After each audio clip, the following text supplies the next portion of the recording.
Your podcast may not be for everyone, but it could be specifically for someone.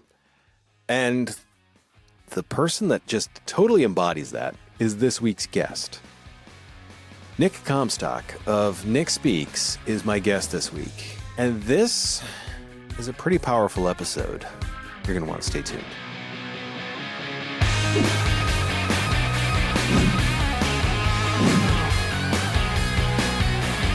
This week's guest, as I mentioned, is Nick Comstock from Nick Speaks. Nick was told, you were told, Nick, that you were unemployable because of your disabilities.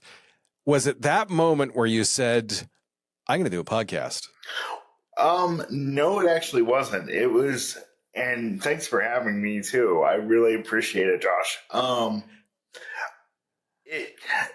They were trying to figure out something that I could do, and they took me through all these things like, can you put little tiny pegs the size of a grain of rice on a board, and can you do all these time-sensitive things? And I wasn't able to do that, and I told them what I was good at, and they just kind of shrugged their shoulders and were like, okay, well, you're unemployable after hours of testing. And I'd been through this in another state as well. And so I went through something that the state of Ohio has called career discovery, where you get assigned a case manager and you tell that case manager what you want to do. And then they try to find people in that field to try to get you started in that field. And everyone that we talked to through process of interviewing said, Nick, you need to do a podcast. And I've had people tell me for years that I need to do a podcast. And so I found my wonderful producer, Kyle Goodnight, and we started podcasting a year ago, and the rest is history. So there you go. So, I mean, you've got a certain charisma about you, and I love it. And after watching your podcast, I was like, for sure, I'm like, I need to have him on. I know you said you reached out to the producer. Was that the first step that you took in your podcasting journey? Well, I was actually doing miniature podcast. I call them miniature podcast on TikTok, and I grew my following to over 67,000 followers because I was doing 3 videos 7 days a week. So, and I grew my following up to 67,000, and so it's still there today. And then Kyle and I just met through the case manager, and we started working together even before I became a paid client of his. And so I went through things I wanted to do. And since that time, Kyle has helped me become a published author. I'm a published author in a book with about 11 other people with disabilities. Several public speaking engagements and more to come. So it's just kind of snowballing, you know? So what makes you think that what made you think that people told you, like, Nick, you need to do a podcast? I mean, you've got some personality, but I'd like to hear your angle on it. I've just always wanted to be in front of a crowd, be in front of, I've been on the Ohio State steps. I'm a disability advocate for people with disabilities. I advocate for caregivers. I was on the front lines of getting caregivers a pay raise for the first time in almost 20 years. So I have a real magnetic personality. I love being in front of the camera. I love being in front of people. So this is perfect for me. I love it. I want to talk about the impact there, because you've built your podcast as a disability advocate. You've talked about helping, get caregivers what they deserve. Has the podcast, do you feel, really helps drive some of that effort and some of the results for that?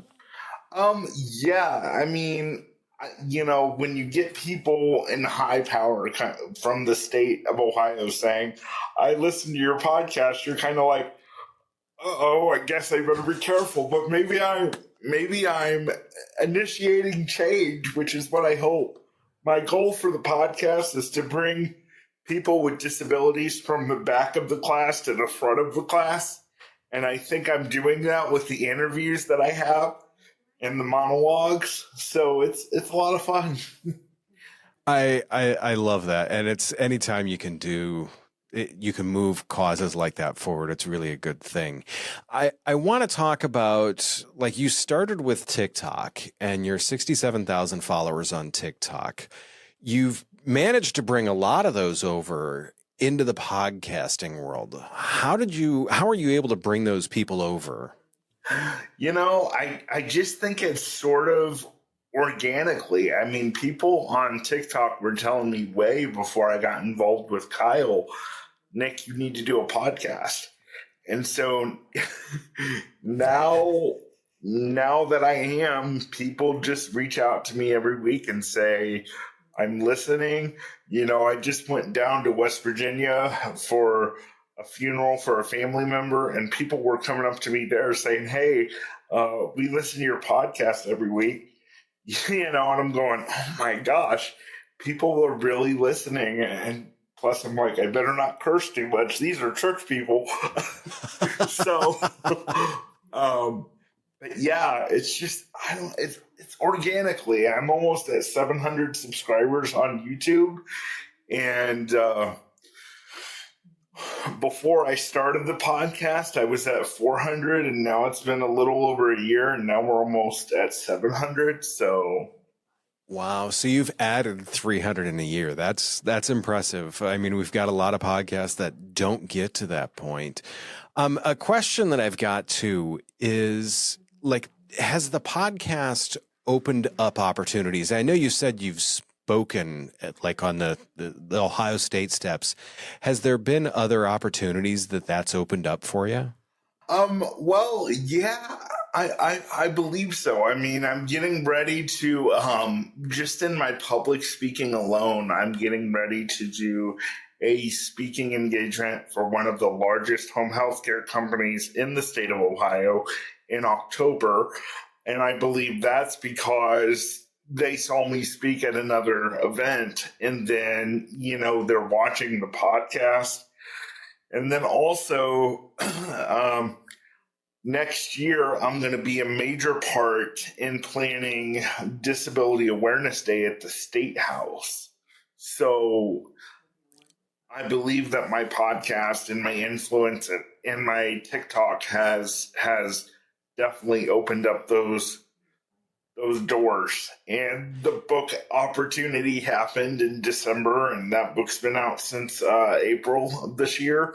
And so, yeah, there's just more and more coming, and I'm excited about it. And it's given me, the podcast has given me this opportunity to come talk to you. You reached out and said on one of the many podcasting groups that I follow, I'm looking to talk to somebody about why they started podcasting. And I was like, ka-ching, okay.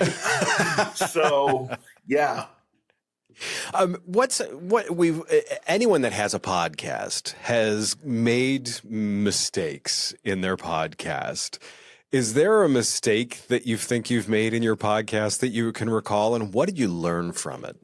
The mistake that I've made, and I try to not do very much anymore, is people love my monologues, but I don't like hearing myself talk for 40 minutes. So I try to have as many guests on as I possibly could, and to try to, because when you do monologues, you end up repeating yourself over and over again. Sure. In a lot of cases. So I try not to do that. People reached out to me and said, let your guest talk a little bit more, or, something like that. So when I bring on my guest, I try to let them know that this is your show. This is your time. It's about you. I wanted you here because of you. And then I have those people that say, I want to hear from you a little bit more, Nick. What I've learned is that you can't make everybody happy. So everybody's going to complain about something. Yes, we see it all of the time where someone, I always tell people, like, don't let one comment make you change your entire podcast. If you're consistently seeing something, then maybe it's time to change. But if it's one comment, don't worry about it. Let it go on and just don't worry about it. And the next question that I kind of have with that is, I mean, podcasting, as you know, there's moments where it's tough. Has there been any moments where you're like, that's it, I'm done? And what got you to push through? Well, actually, I got to be honest with you, Josh. That's literally every week, because I'm like, am I listening? Are people really listening? Are they, because when you're booking your guests and you're doing all the work and you don't really have a team behind you except for your producer or your editor, it's kind of, okay, my podcast is Tuesday, it's Wednesday, and I gotta come up with a guest, or I'm gonna come up with a monologue, and is this really worth it? And then sometimes it's been Monday night, the day before, and I'm recording at midnight. I'm like, this just sucks. Let's just skip a week. But what's really gotten me through is, I was just at an event. I was just at a doctor's appointment the other day, and someone came up to me and said, where was I? I was at a doctor's appointment, and one of the therapists that was at the doctor's appointment said, Nick, do you have a podcast? And I said, yes. And they said, well, my patient recognizes your voice from the other room, from the podcast. That's amazing. So that was really cool. And then I found out that the entire staff at the Drug Mart in Ontario, Ohio, listens to my podcast every week. And I'm like, do you guys have nothing to do with the Drug Mart?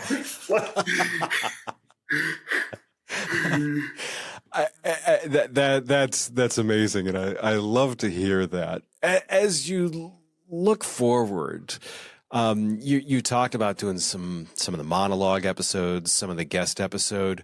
What do you feel is like the next step for your show? Well, I feel like the next step is, it's funny, Kyle and I were just talking about this because we just approached our year anniversary working together. I feel like the next step is, Josh, I would love to do interviews on site with senators, go to their offices, talk to them about disability policy and how it's affecting people like myself on a day-to-day basis.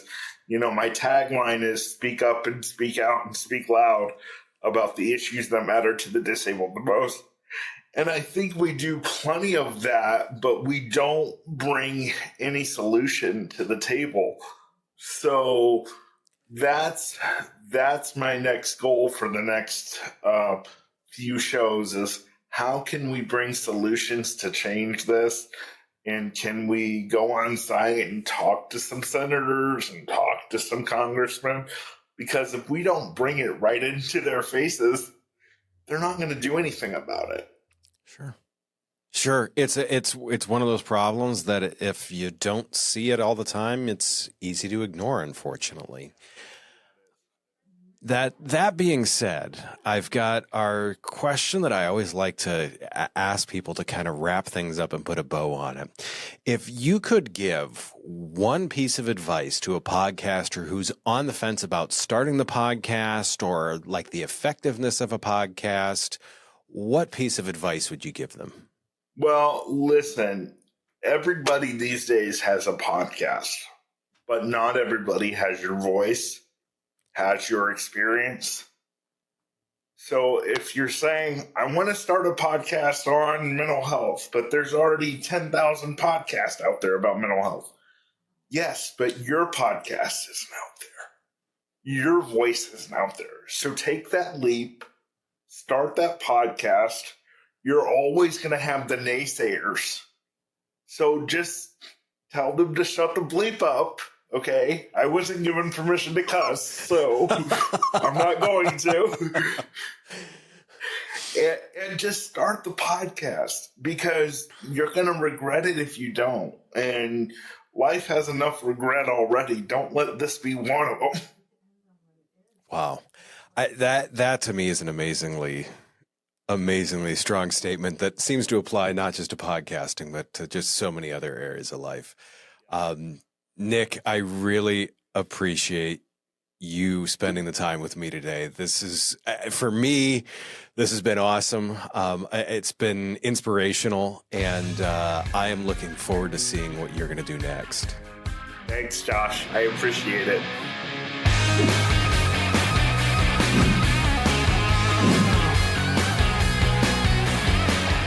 There were so many interesting things that I pulled from my conversation with Nick there. I mean, first off, his ability to draw people in and his charisma and everything like that is amazing.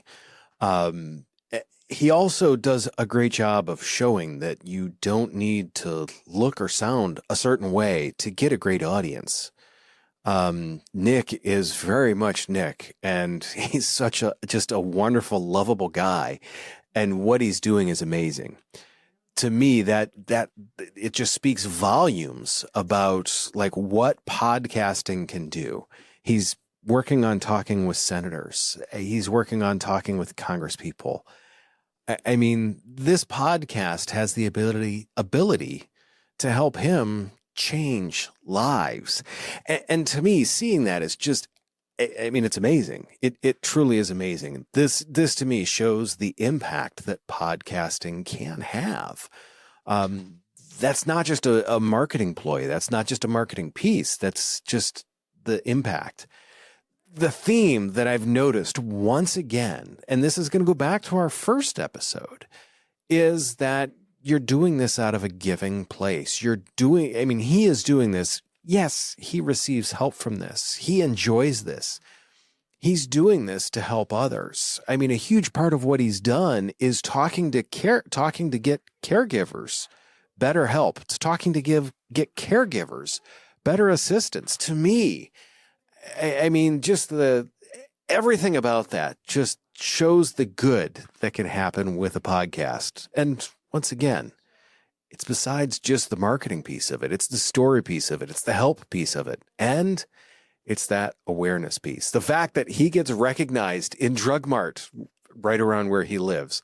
That's awesome. The fact that a patient down the hall in his doctor's office recognized him by his voice, to me, is absolutely just amazing. And it tells me just the rock star person that Nick is. With that, once again, realize that there's an audience for your podcast. There are people that want to hear from you. Doesn't matter what you're talking about. There's people out there that want to hear from you. And Nick said it himself. He goes, just because you don't fit certain things, you may not, he goes, it would be a shame for you not to get your message out there, not to get your story out there. To me, that's just powerful in itself. Seems like a great place to leave off this episode. Do me a favor. Take care of yourself. If you can, take care of someone else too. I will see you very, very soon.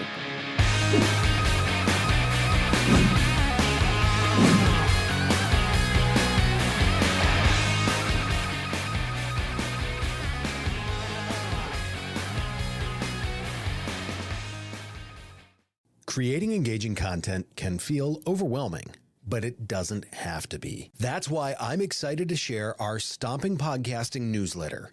You'll get actionable insights and expert tips straight to your inbox.